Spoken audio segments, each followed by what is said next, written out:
Bem-vindo ao programa Saber Direito. Meu nome é William Douglas, eu sou juiz federal, professor e escritor e estou muito satisfeito de poder estar compartilhando com você essa semana de aula e conversa sobre o tema carreira jurídica. A sua carreira jurídica, aonde você quer chegar, o que você quer fazer, o que te dá prazer, o que te dá remuneração, o que te dá conforto, aonde você quer estar amanhã. Muito bem, se você tem alguma opinião, algum comentário, alguma sugestão para o programa sobre essa aula, sobre as outras aulas, por favor, faça contato conosco. A TV Justiça é um canal de comunicação do Poder Judiciário com você. Então, use o canal saberdireito@stf.jus.br. Dê a sua opinião, participe. Na última aula, nós conversamos sobre redação jurídica. Algumas técnicas, algumas dicas, algumas orientações para que você aperfeiçoe a sua capacidade de escrever qualquer que seja o tipo de peça que você quer elaborar.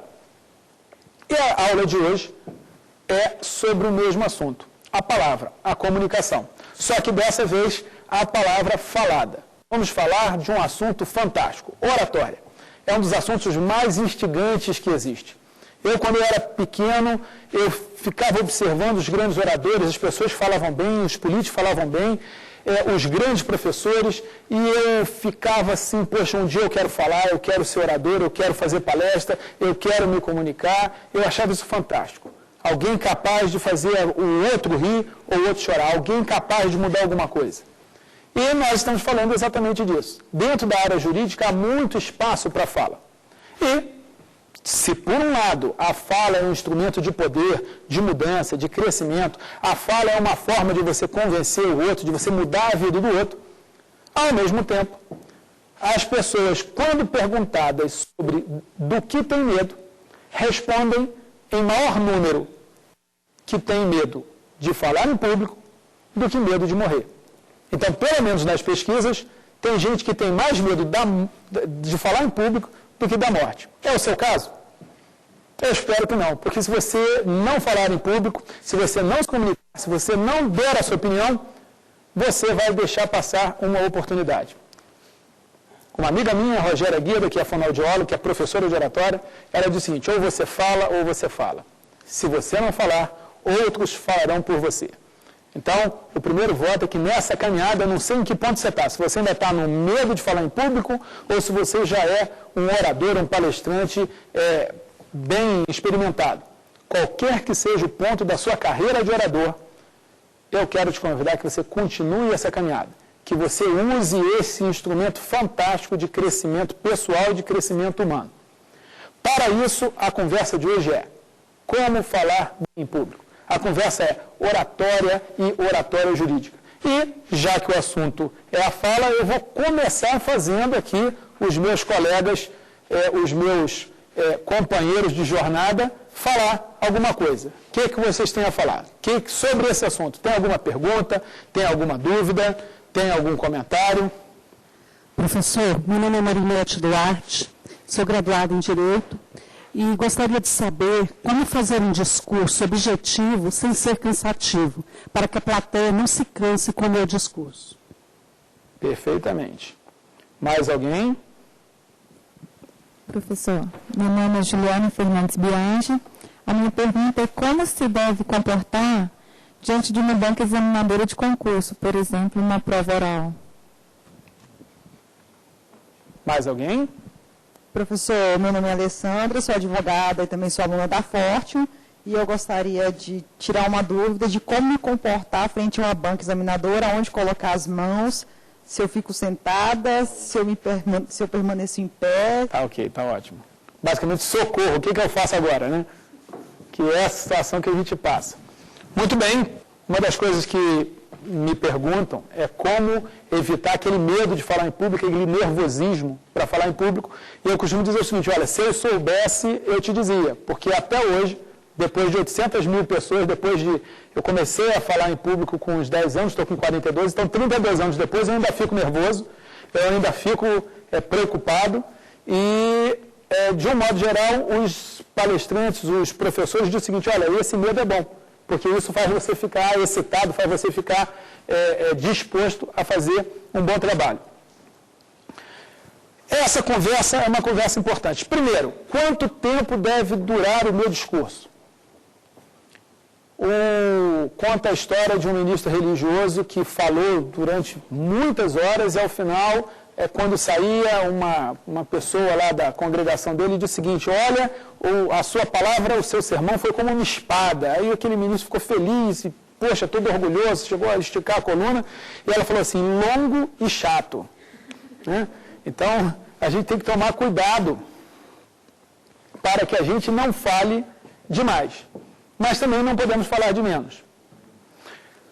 Na última conversa eu disse, olha, é importante, tanto na palavra escrita quanto na falada, você conhecer o seu objetivo, conhecer a plateia e conhecer o assunto.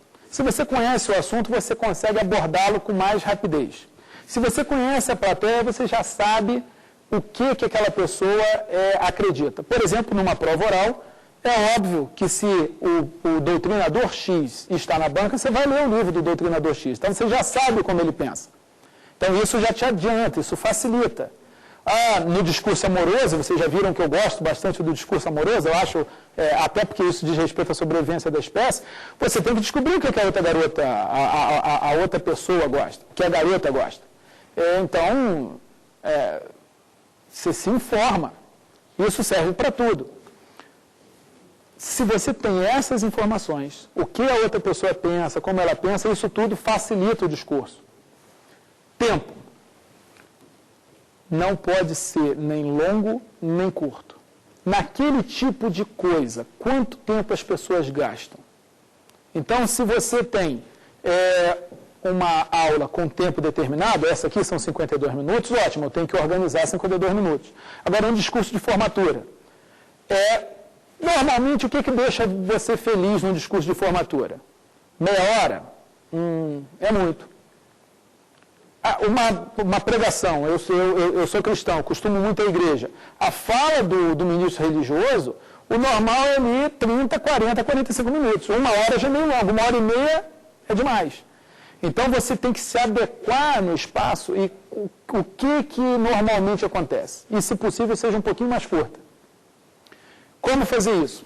Uma das melhores técnicas para fazer isso é a técnica dos 30 segundos. Qualquer que seja o assunto, você tem o desafio de fazer o seu discurso todo em 30 segundos. Se você conseguir fazer o seu discurso em 30 segundos, ele é bom. O desafio de treinamento. Tenta colocar um discurso de formatura em 30 segundos. Esse é um caminho. O outro caminho coloca tudo que você quer colocar, lê com calma e vê quantos minutos deu. Deu 18? Você tem que cortar pela metade. Vai ali e corta a metade. Naturalmente, você vai cortar o menos importante. Eu não consigo cortar nada. Bota o assunto em fichas, pega a metade, rasga e joga fora. Porque vale mais a pena você sacrificar 9 pontos dos 18 e ser ouvido em 9, do que falar 18 e ninguém te ouvir. Ok? Então, mais uma vez eu digo, não há uma fórmula pronta. Há o bom senso e há a pesquisa, um trabalho de o que você quer falar, como você quer falar, como você quer atingir o objetivo. Bem, isso serve para qualquer tipo de discurso. Agora, banca. Prova oral. Primeiro, como é que eu me visto? Aonde que eu ponho a mão? Segura ou não segura a caneta?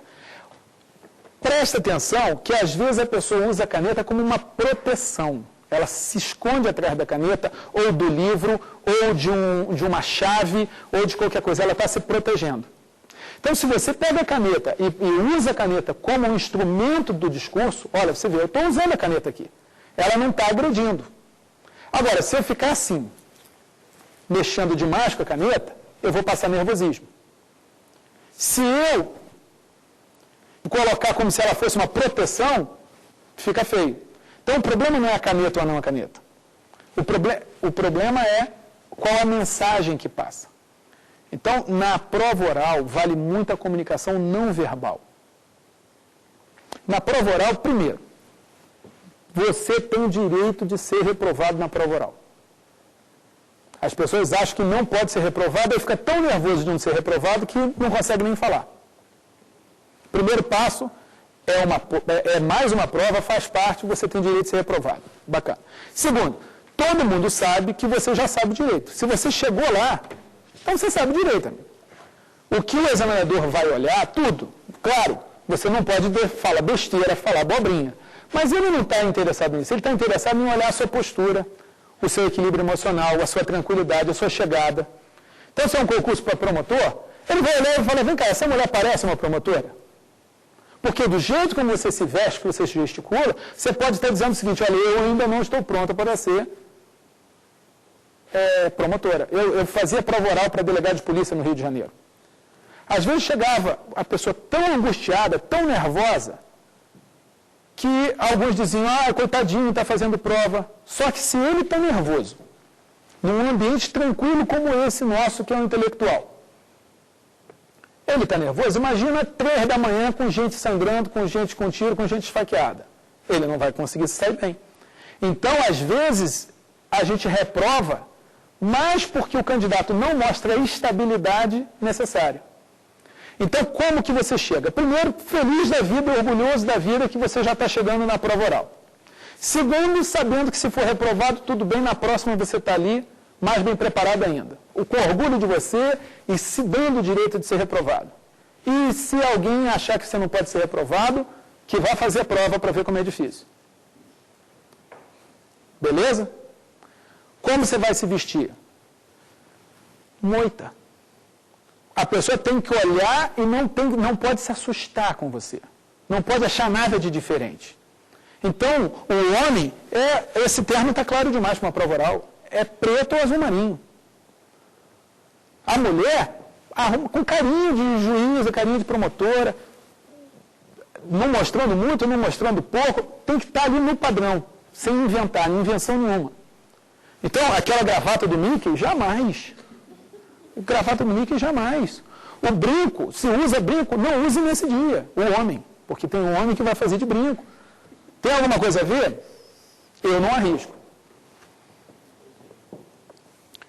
Muito importante que a pessoa olhe e veja assim, tem cara do cargo, tem estabilidade emocional do cargo.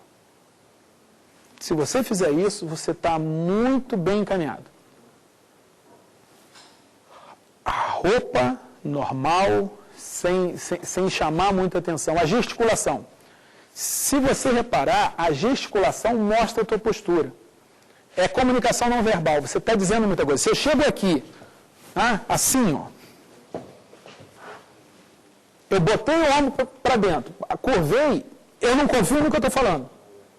Imagina eu dando hora assim. Não, é muito importante que você acredite no que você fala. Porque... Não é isso. Ó, postura, tal, olha, é muito importante que você acredite no que você fala. Mudou totalmente. São dois candidatos completamente diferentes. Então, a prova oral, qualquer discurso tem muito disso. O professor, o juiz, a postura, a atitude, muda completamente. Repara que quando você está entre militares, se eles estiverem usando a mesma roupa, você sabe exatamente quem é o gerente, quem é o chefe, quem é o tenente, etc. Se você olhar numa loja, pela postura, você sabe quem é o gerente. E se por acaso o gerente não tiver postura de gerente, na verdade ele não é um gerente. Ele está com o cargo de gerente ali por acidente. Então, a tua postura é importante, a impostação, até para dizer que não sabe uma questão. Mas é alguém confiável. Com esses cuidados, você vai muito bem.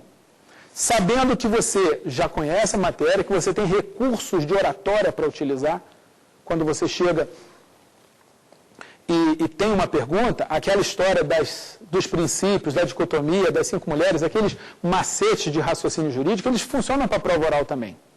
Não sabe sobre o assunto? Começa a falar sobre os princípios, não sabe a resposta exatamente? Fala sobre os princípios. Gasta o tempo, porque tem limite de tempo. Fica feliz de estar ali, fica feliz de ser examinado por aquela pessoa. Então, é uma outra chegada, é a outra atitude. Isso é o mais importante na prova oral. Tá ok? Conseguiu? Mais alguma pergunta? Não? Quando vocês chegarem na prova oral, vocês, por favor, me mandem um e-mail, porque eu vou ficar muito feliz. Manda aqui o programa também. Olha, já estou chegando na prova oral e estou indo lá para fazer... Você vai para frente das pessoas, você vai conversar com eles, você vai trocar ideias respeitosamente, com sério cuidado, mas você vai conversar com pessoas, assim, importantes, com luminares, e sai dali e tem o cargo. Já parou para pensar nisso? Então não tem que ter nervosismo, tem que ter alegria. É a atitude correta para se fazer uma prova oral. Muito bem. Essa é uma conversa muito boa. Eu volto a dizer para você, o bom orador, ele leva qualquer um. Ele faz a venda, ele fecha o negócio, ele faz o contrato, ele convence o júri, mas para isso ele tem que ser um bom orador. Se ele tem conteúdo e não sabe falar, ele vai perder para alguém que sabe falar. Então eu quero te desafiar a falar bem. Há algumas dicas de oratória que são importantes. E essas dicas eu vou passar para você, mais uma vez, sem a pretensão de esgotar o assunto, mas com a pretensão de estimulá-lo a pensar no assunto e a se dedicar também à arte da oratória.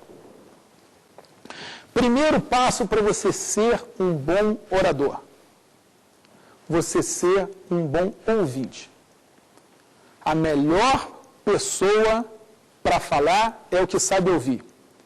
É o que se percebe, é o que se olha, é o que eu sei se eu estou gesticulando muito ou não. Então, estava falando de gesticulação. Se eu gesticulo muito alto, se eu gesticulo muito baixo, se eu gesticulo muito rápido, eu estou passando uma imagem de destempero. Se eu gesticulo ocupando um espaço numa velocidade razoável, o argumento ajuda. Então, tem algumas coisas, por exemplo, quando você fala isso aqui, quando você acredita, isso leva o povo junto. Mas isso a gente adquire com treino e se observando. Então, eu estou falando para vocês aqui, eu estou me observando se eu estou falando rápido ou se eu não estou. Se eu vou dar uma parada. Eu respiro. Eu levanto o tom de voz. Ou eu abaixo. Tudo isso mantém o público ligado em você. Então, se de repente eu estou aqui no meio da aula, está devagar, senhores, entendam isso. Você vai levar um susto, você pode até não gostar, mas pelo menos dormir você não vai. Não vão filmar você dormindo, eu não vou deixar. Eu não vou deixar. E para isso, veja, eu tenho que me observar, como eu estou falando, como eu estou gesticulando, e eu tenho que observar você. Vocês estão me olhando? Vocês estão concordando com a cabeça ou discordando com a cabeça? Está com cara de que está gostando ou que não está gostando? Isso eu aprendi no júri, porque no júri você não pode conversar com o jurado. Então eu observava muito o jurado para ver assim, poxa, como é que esse jurado está pensando? Ele está concordando comigo? Se ele está, eu vou mais fundo. Se ele está concordando que o cara merece só 6 anos, eu vou tentar dizer que ele só merece 4. Agora, se eu estou dizendo que ele só merece 6 anos, que é o homicídio simples, e os jurados vão com aquela cara assim, eu ainda não levei esse sujeito para o meu lado, eu vou ter que dar mais um argumento. É observação. Isso, às vezes, olha o que eu falo de você conhecer a plateia, o interlocutor. Quando tinha um almoço no tribunal do júri, eu fui defensor público de tribunal do júri, o juiz e o promotor iam almoçar fora para ficar batendo papo. E era possível almoçar junto com os jurados. Não pode falar do processo, claro. É a regra. É a regra. Mas ficava lá o oficial de justiça e daí a gente ficava conversando. Eu ouvia como eles pensavam. Então, eu ouço, eles comentavam da novela e eu sabia exatamente o que eles pensavam das pessoas. E dava muito exemplo da novela. Então, eu estou buscando informação. Informação é poder. Eu estou ouvindo o outro lado. Eu vou fazer uma prova oral, eu sei o que o examinador escreveu. Eu vou azarar uma garota, eu sei que ela gosta de oboé e eu vou descobrir um concerto de oboé e vou falar, olha, tem um concerto de oboé, você não quer ir lá comigo? Você tem que trabalhar isso. Isso é oratório, ouvir.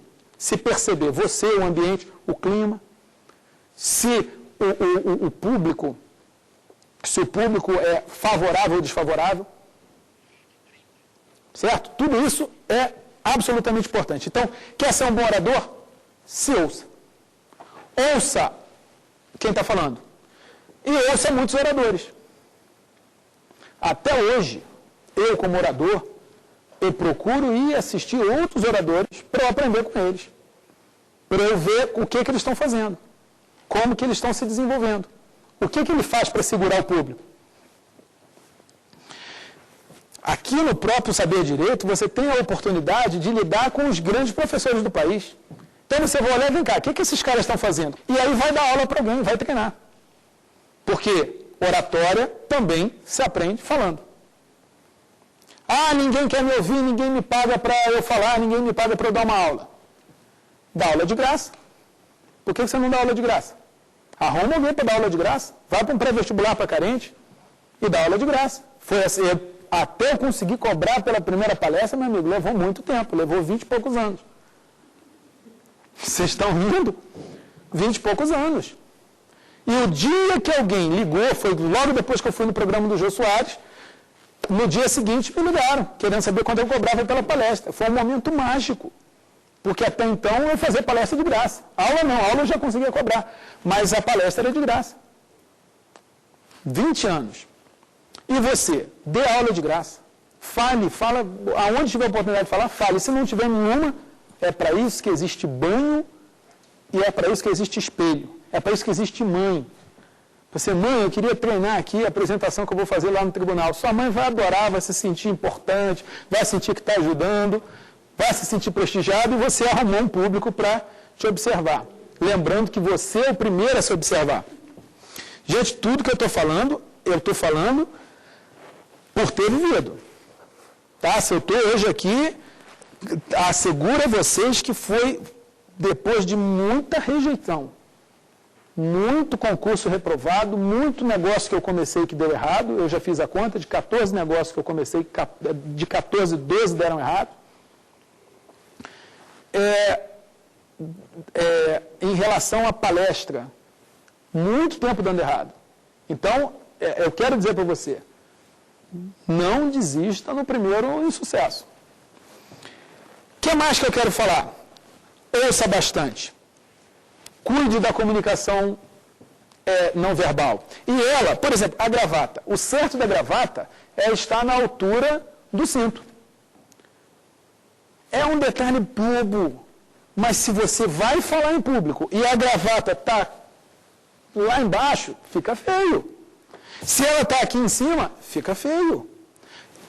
Isso aqui tem uma altura. Se não está aparecendo, está errado, fica esquisito.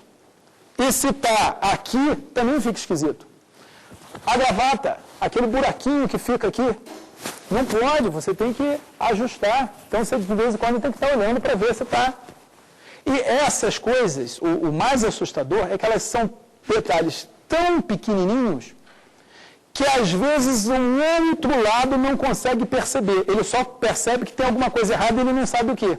Então, você está passando uma mensagem diferente da que você está falando.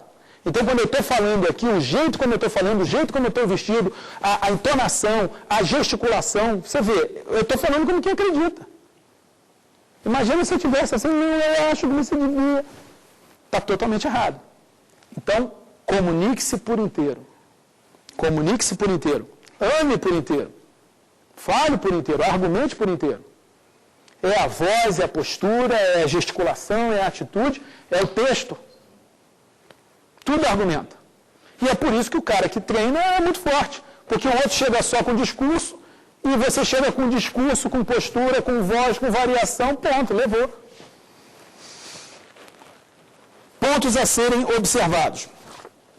Se você anotar aí algumas ideias básicas, para você se perguntar, a sua exposição tem começo, meio e fim? Voltei ao assunto do roteiro que a gente observou na última aula. Os fatos foram corretamente sequenciados? Houve coerência, houve unidade, que é um dos princípios da guerra? A sua exposição foi muito lenta ou muito corrida? Porque as duas formas, muito devagar ou muito rápido, incomodam o ouvinte? Ela foi redundante? Você falou a mesma coisa mais de uma vez? Você mostrou ansiedade? Você mostrou a emoção que você queria passar? São perguntas importantes que você deve fazer. Outras dicas são relativas ao tempo. Aquela ideia dos 30 segundos é importante porque para concentrar o seu pensamento, para definir o rumo da conversa, para você preparar rapidamente a comunicação, para você encurtar entrevistas e reuniões, para você treinar a prática e a lógica e a concisão. É interessante que na área jurídica, o profissional da área jurídica, ele fala 10, 15, 20 minutos, 1 hora e meia. Quando ele vai falar com televisão, quando ele vai ser entrevistado, ele tenta dar uma explicação que, se for rápido, leva 4 minutos. Só vai entrar 10 segundos. Então, se você vai falar com televisão, com rádio, meu amigo, é 10 segundos, 15 segundos. Então, como William, respondo a muita entrevista, eu já sei, eu tenho 10 segundos para falar, eu tenho 15 segundos. Você tem que parar, dizer exatamente o que você quer, para você conseguir deixar alguma mensagem.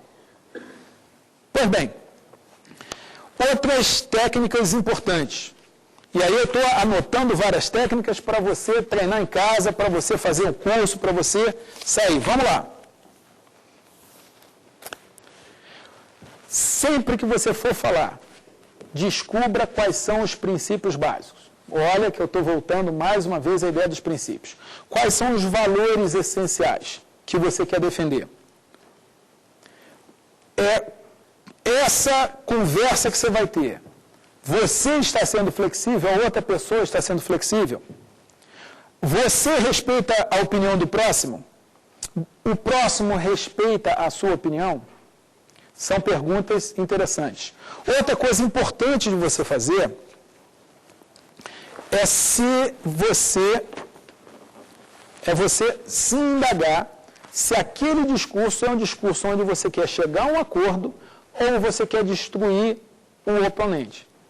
Então, se é um debate político pela presidência da República, óbvio que você não quer chegar a um acordo, você quer mostrar que você é melhor do que o outro. Se é disputa pelo coração daquela jovem mulher, você quer provar que você é melhor do que o outro. Mas se é uma causa, pode ser que a melhor solução seja o acordo. Se é um casamento, pode ser, e aliás, com certeza o acordo é melhor. Então, tente descobrir, até porque se você quer destruir o oponente, você pode bater mais nele. Você pode ironizá-lo, é uma técnica, está lá, o Schopenhauer ensina isso. Tá? Agora, se você ironizar alguém com quem você quer fazer um acordo, você perdeu o acordo. Mais uma vez, eu volto a dizer, você precisa saber qual é o seu objetivo. Qual é o seu objetivo nessa fala?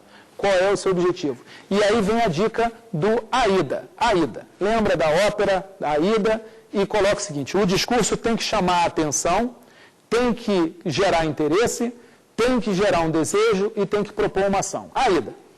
Primeiro você chama a atenção, cria um interesse, um desejo e propõe uma ação. Se você reparar nessa nossa conversa, eu sempre procuro chamar a tua atenção e gerar interesse em você. Eu mexo com seus desejos, com seus sonhos, com aonde você quer chegar. É o concurso, é a advocacia, é o magistério. Eu estou mexendo com teu interesse. E no final eu te proponho ação. Faça isso, treine isso, monta o quadro horário.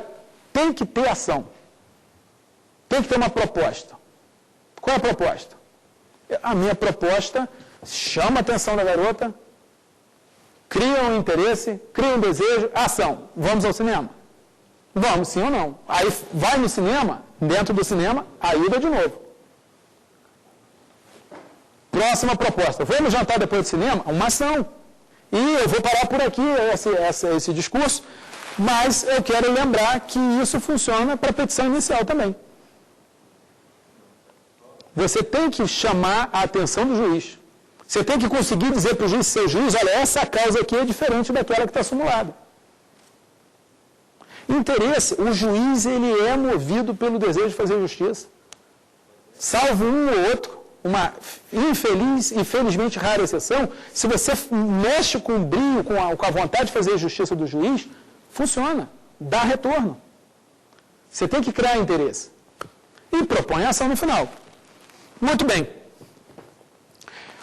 Uma das técnicas para você exercitar a oratória é você ter frases previamente preparadas para que você tenha tempo para pensar e para que você não se enrole. Então, eu, William, por uma questão de gestão financeira. Quando eu chego numa loja, eu já tenho pronto uma frase, que é, só estou olhando. Só estou olhando. E estou pesquisando, se for o caso, eu volto depois, me dê seu cartão. Olha só como é que eu virei. O cara parte para cima de mim querendo me entubar, me vender alguma coisa, e eu não, olha, eu só estou olhando, opa, já botei aí o limite, me dá o seu cartão. Ele já está na defensiva, ele já vai ter que procurar um cartão, se não tiver, vai buscar. Eu estou controlando o discurso. Você está pensando que oratória é só para fazer prova oral, ou para fazer prova de tribuna, ou para sustentar? Não. É para você não ser multado. É para você não ser preso, é para você não ser morto. É para você conseguir o que você quer. Muito bem. Outra frase.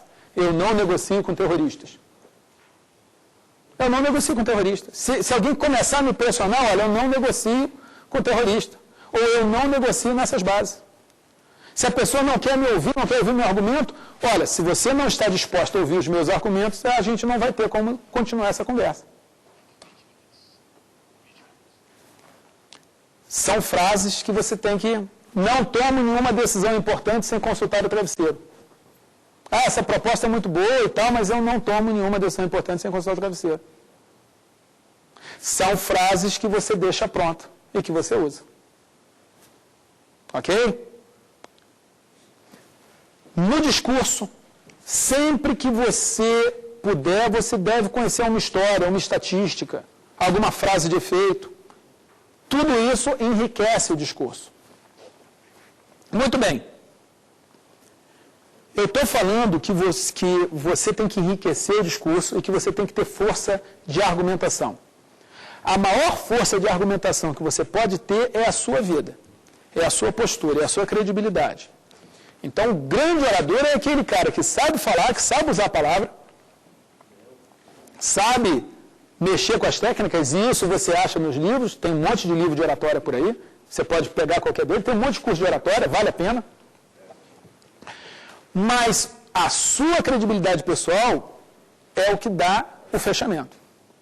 Aliás, se me perguntou sobre como fala com a banca, você já tem que ter treinado antes. Você já tem que ter feito um curso de oratória, você já tem que reunir o pessoal que vai fazer. Você vai assistir a banca, quando tiver alguma, você vai assistir para você se acostumar com o ambiente, para não ser a primeira vez aquilo ali. Você já vai ter treinado em casa, treinado com os seus colegas. Nunca deixe que o dia com a banca seja a primeira vez. Tá? Tem que ser alguma coisa já sedimentada. Uma outra dica interessante é em relação à negociação. Sobre negociação, eu gostaria de levantar você alguns desafios. Que desafios são esses? Ouvir o outro para entender e não para refutar. Você tem que realmente entender o que o outro está pensando e querendo. Você deve aprender a fazer as perguntas, fazer perguntas esclarecedoras. Você deve admitir o ponto de vista alheio para tentar ver como ele está pensando. Seja para concordar, é uma negociação, seja para derrubar, se for um litígio. Demonstrar ao outro que valoriza e surpreendê-lo com o reconhecimento. E aí existem até várias frases. Por exemplo, e aí são aquelas frases prontas e mágicas. Olha, eu tenho certeza que você tem razão nesse ponto, mas eu queria que você entendesse também. Você amarra. Você pega o discurso da pessoa, dá um golpe de judô e continua falando. O golpe de judô falando. Gostou? É divertido, né? É muito legal. Depois, então, que você começa a ver como é que faz, é muito legal. E não só você está apto a utilizar todas essas técnicas em seu benefício, como a se proteger daquele que está tentando te destruir. Então, uma das técnicas do Schopenhauer para destruir alguém é falar mal. Quando você não consegue vencer no argumento, você fala mal do oponente. Você critica o oponente. Isso é uma técnica. Então, se você está num debate e alguém começa a criticar você, você pode chegar e interrompê-lo e falar, olha, o que você está fazendo é uma técnica da dialética heurística do Schopenhauer de falar mal porque não tem argumentos. Então, primeiro, isso mostra que você não tem argumento. E segundo, essa técnica não me parece leal. Pronto. O cara foi desmascarado e está com um problemão. Você inverteu o jogo. Quando você conhece a técnica, você deixa de ser vítima dela. Por isso eu gosto de estudar técnica de venda. Porque eu quero saber do outro lado o que o vendedor vai usar para me enganar. Se ele quiser me enganar. Por exemplo, essa de, olha, se você fizer hoje, você tem um desconto especial e ganha isso e ganha aquilo. Opa, eu não faço negócio no mesmo dia. Negócio importante eu não faço. Eu posso comprar uma caneta BIC no mesmo dia, mas comprar apartamento no mesmo dia, nunca. Ah, mas você vai perder a promoção, você preferir... Eu perco. Outra técnica é ele vincular a sua autoestima à compra.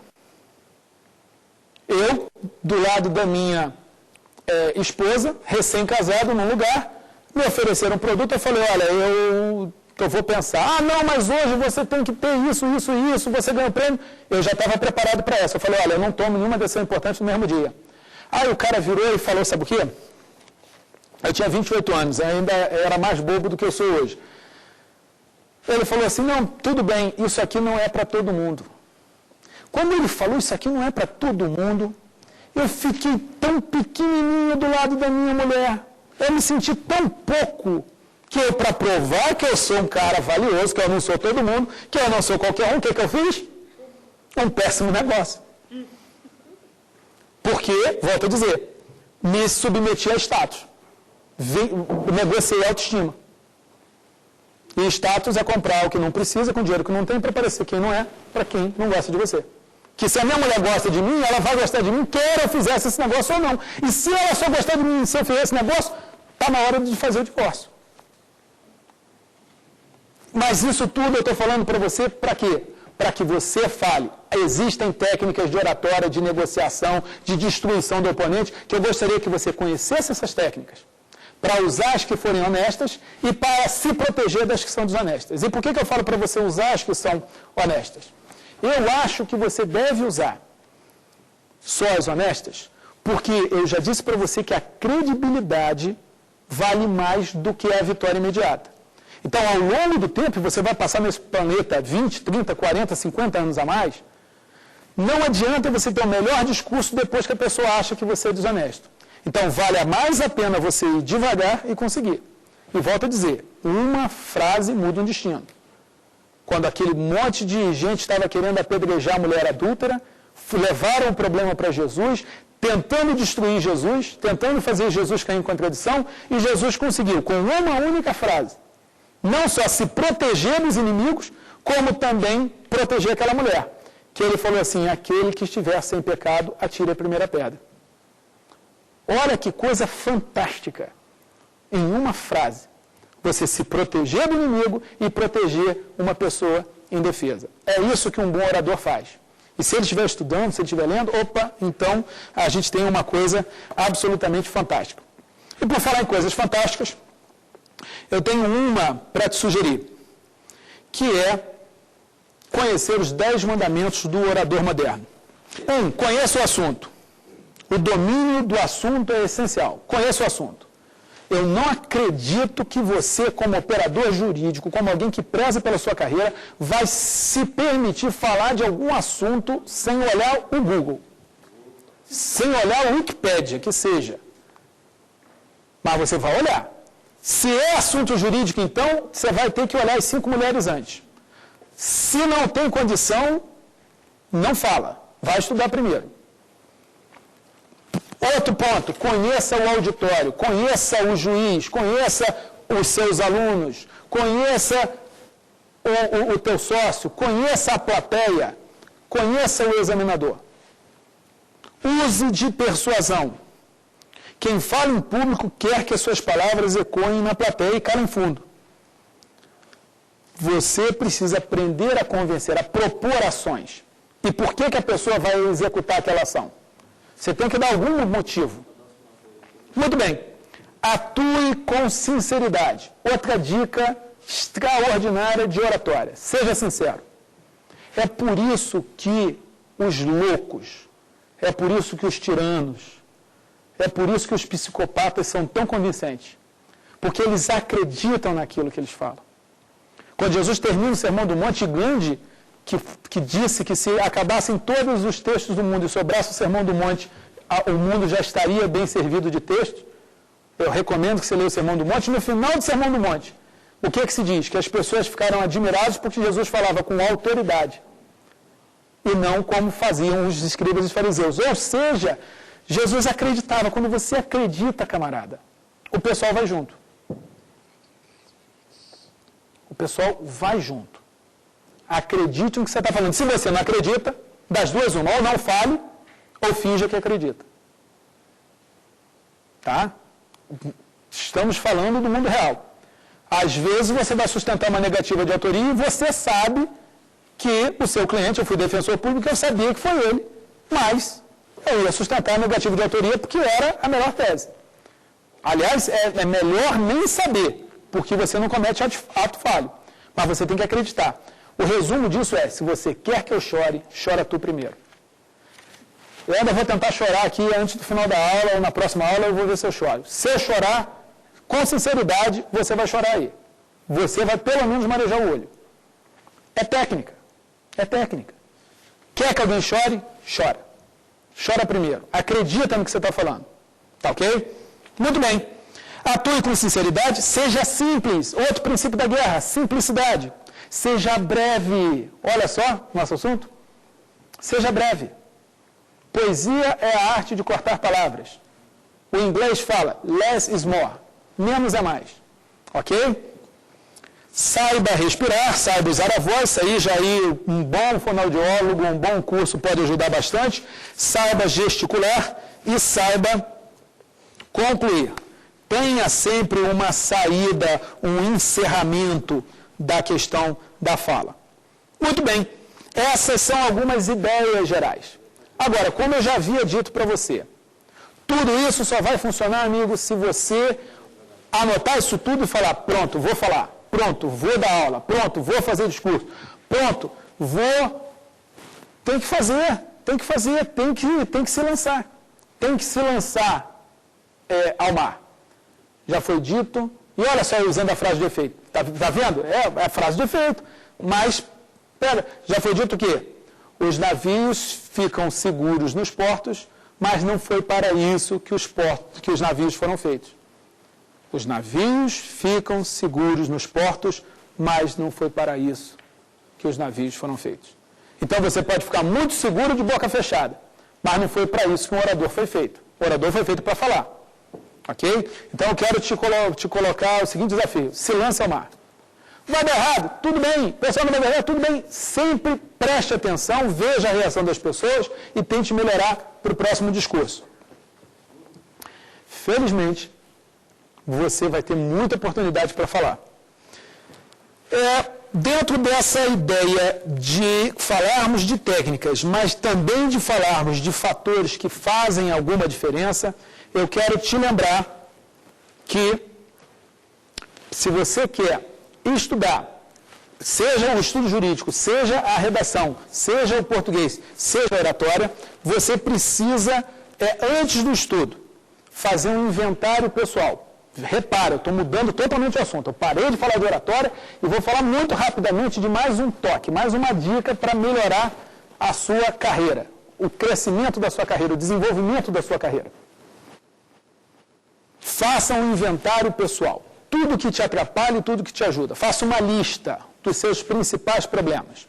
Depois que você fizer essa lista dos 3, dos 4, dos 5 piores problemas internos e externos, e as 5 melhores coisas internas e externas, você fala assim, olha, isso que é bom, eu vou pregar aqui num quadro para eu lembrar todo dia, para eu ficar mais feliz, para me motivar. E isso que é ruim, o que você faz com ruim? Querido, você vai dizer, eu vou resolver isso, eu vou minorar isso. E eu quero que você bote a data. Você coloca a data para daqui a 6 meses, no final do ano, ou no ano que vem, você olhar e falar o seguinte, eu consegui consertar alguma coisa? Ou eu continuo com os mesmos problemas? O Roberto Chiniachim, que ele fala que sucesso é você mudar o problema. É ter um problema novo. Se você tem o mesmo problema do ano passado, você está parado na vida. Não recomendo. Então faça uma lista, faça um inventário pessoal. Veja quais são os seus grandes inimigos. A pressa é inimigo, o perfeccionismo, ficar reclamando, quem reclama não progride, ficar achando culpados. Quem é o culpado de eu não ter conseguido isso ou aquilo? Desculpas. Eu não sei qual o valor na qualidade da sua desculpa, mas eu não acho que você devia usá-la para deixar de realizar o seu sonho. Então, enfrenta os seus inimigos. Aliados. Quem são os grandes aliados que você tem? O primeiro aliado que você tem é você. Você tem se ajudado, você tem feito sua parte, você está se organizando, você está administrando seu tempo, você está fazendo algo, você está semeando algo bom para você colher lá na frente, você está sendo capaz de aproveitar o seu dia de hoje para, se você morrer amanhã, você ir sem ficar muito chateado. Se você se ajudar, meio caminho está andado. Próximos aliados. Deus, pelo menos na minha vida, na minha história, na minha carreira, eu tenho que declarar aqui que Deus me ajudou muito. Eu não estou aqui sem ter sido pela ajuda de Deus. Você quer a ajuda de Deus, Deus te ama e vai te ajudar. Pode procurar que Ele vai te ajudar. William, eu sou agnóstico, eu sou ateu, eu não quero saber de Deus. Tudo bem, beleza, não tem problema. O único aliado indispensável é você mesmo. O resto é opcional. Deus é opcional. Quer, beleza. Não quer, beleza. Outro aliado, família. Quer a ajuda da família? A família pode ajudar muito. Se a família estiver atrapalhando, tem uma boa e uma má notícia. A má notícia é que você precisa conseguir se realizar apesar da sua família. Você vai ter que conseguir. Você não pode parar por causa da sua família. E a boa notícia é que muitas vezes a sua família não está ajudando porque você não está sabendo negociar. Você precisa treinar um pouquinho mais a questão aí de argumentação, de negociação, de acordos, para que você consiga ter mais harmonia familiar. Isso vai ajudar.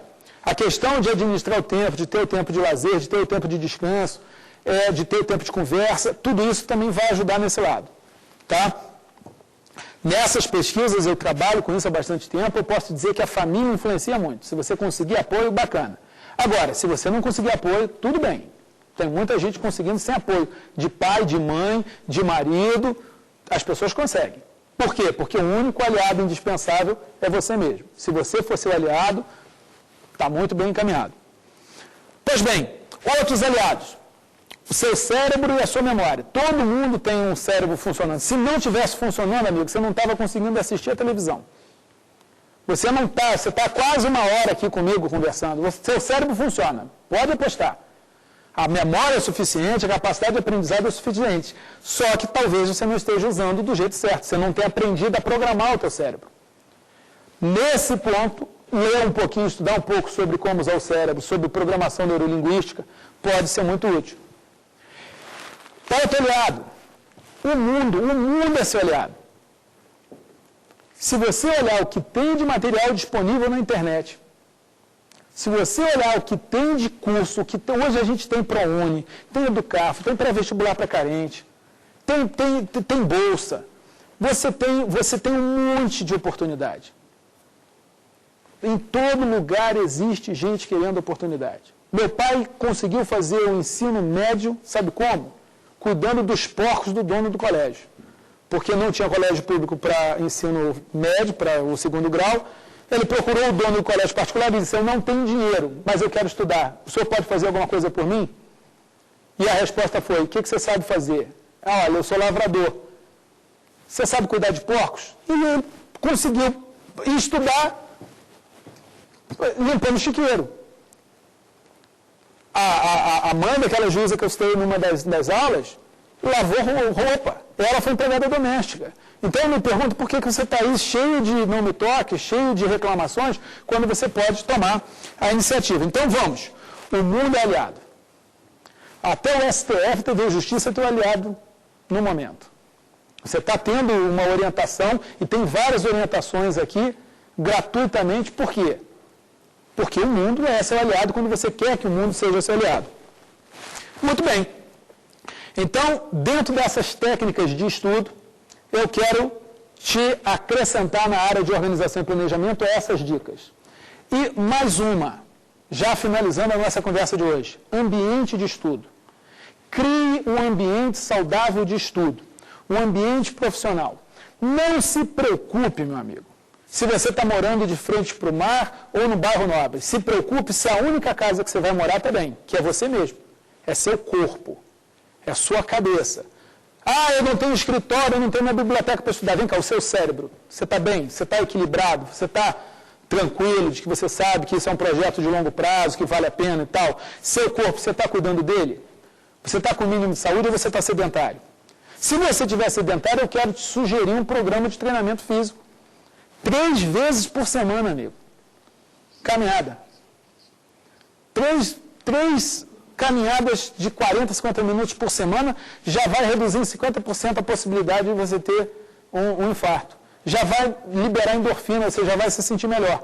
Então, se você que está me ouvindo aí agora está sedentário, olha, ouça o conselho de um obeso em recuperação, de um ex-hipertenso, que foi cuidar da vida profissional e ferrou a saúde. Cuide da sua saúde. Se você não está doente e não está se cuidando, você não está doente, você está ficando doente. Tá? Eu prefiro dizer isso aqui assim e você mudar. Então, veja, cuide do seu ambiente interno de estudo, sua cabeça, sua estabilidade emocional, sua paz interior e sua saúde. E cuide do ambiente externo de estudo.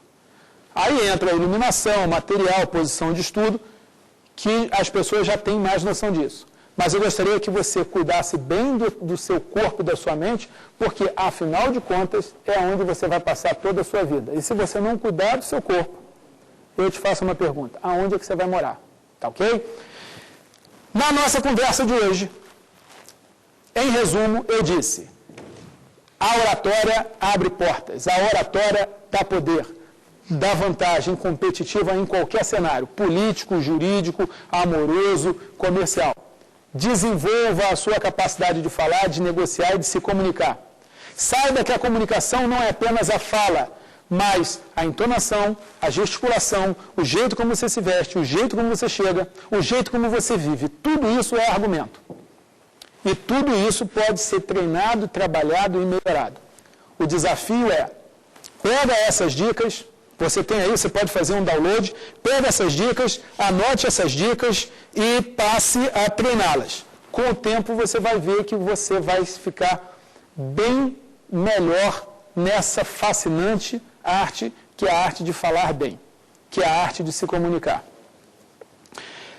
Qualquer que seja o seu comentário, a sua dúvida, a sua pergunta, a sua opinião, a sua sugestão, é em nome da TV Justiça, em nome do programa Saber Direito. Eu te convido a mandar um e-mail para a gente, saberdireito@stf.jus.br. Tanto essa aula quanto as anteriores, as minhas anteriores, quanto as outras aulas de outros professores estão disponíveis, você consegue ter acesso a elas pelo www.tvjustiça.jus.br. Eu convido você a se divertir, a se aperfeiçoar e a melhorar o seu futuro com a arte da oratória. Dê alguns passos adiante. Aonde você está, eu não estou preocupado. Eu me preocupo para onde você está indo. Se você fizer isso, você vai muito bem. E a outra coisa, para terminar, é dizer o seguinte. A gente fala muito de futuro, estamos falando muito de um futuro melhor, e ele é possível. Mas parte de um futuro melhor começa em você ter um dia de hoje melhor. O latim fala, carpe diem, aproveite o dia, tempus fugit, o tempo foge. Então, seja sábio em semear um pouco para o futuro, mas aproveitar um pouco o dia de hoje. Então, eu espero que você aproveite bastante o dia e a oportunidade de melhorar o futuro. Em meu nome e em nome da TV Justiça, muito obrigado por mais esse tempo que a gente passou junto.